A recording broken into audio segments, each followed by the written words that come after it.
Gujarat model आपको नज़र आता है? वो मोरबी का जो पुल गिरा है वो मॉडल है गुजरात का। वो गुजरात का जो मोरबी का हॉस्पिटल है मुन्ना भाई एमबीबीएस वाला, कि आइए मोदी जी आ रहे हैं, चद्दर बदलिए, फिर कूलर लगाइए, फिर गद्दे बदलिए, तकिए बदल दिए, वो मॉडल है क्या?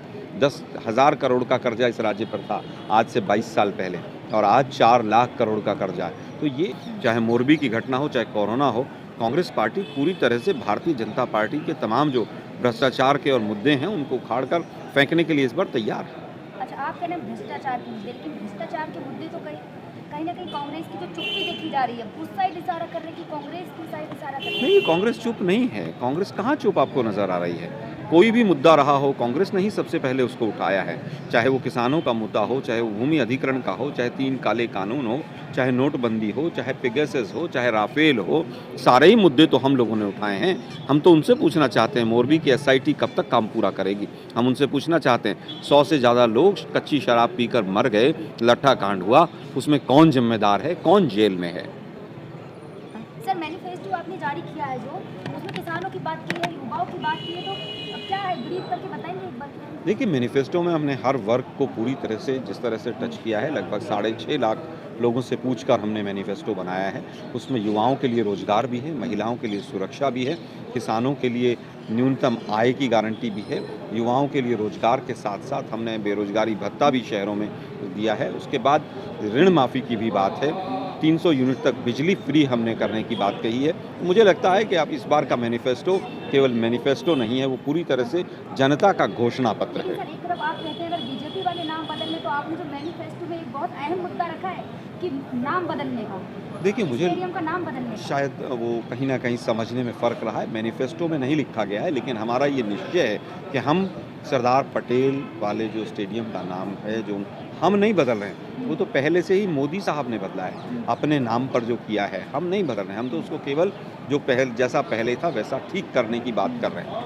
लेकिन सर, केजरीवाल, जैसे कि आपने मैनिफेस्टो में कहा है कि युवाओं को 3,000 रुपए देंगे, तो उसी हिसाब से केजरीवाल जी भी तो लगातार दावे कर रहे हैं। केजरीवाल जी तो देखिए दावे करते रहते हैं, वो फर्जीवाल हैं, वो जिस तरह की बातें करते रहते हैं। वो बीजेपी की बी टीम है, जहाँ-जहाँ हमारी सरकार आनी होती है वहाँ भांजी मारते हैं वो। उत्तराखंड में भी कह रहे थे हम सरकार बना रहे हैं, गोवा में भी कह रहे थे सरकार बना रहे हैं। उत्तराखंड के जो उनके प्रदेश के जो अध्यक्ष भी थे और सीएम चेहरे थे, कोटियाल जी, आज वो बीजेपी के प्रवक्ता हैं। वही चीज़ गोवा में हुई, वो तो हिसार में 2.5% वोट मिला। आप अगर केजरीवाल जी को बी पार्टी बता रहे, तो एक वीडियो तो अभी आपने भी देखा होगा 3 दिन पहले का, कि बीजेपी की गाड़ी फंस गई थी, तो आपकी कांग्रेस की गाड़ी ने उसको निकाला। तो लगातार आम आदमी पार्टी ट्वीट करे कि बी पार्टी तो आप हैं। देखिए, गाड़ी किसी की फंस जाए तो आपस में कोई भी ड्राइवर्स मदद करते हैं, वो राजनीतिक विश्लेषण नहीं है।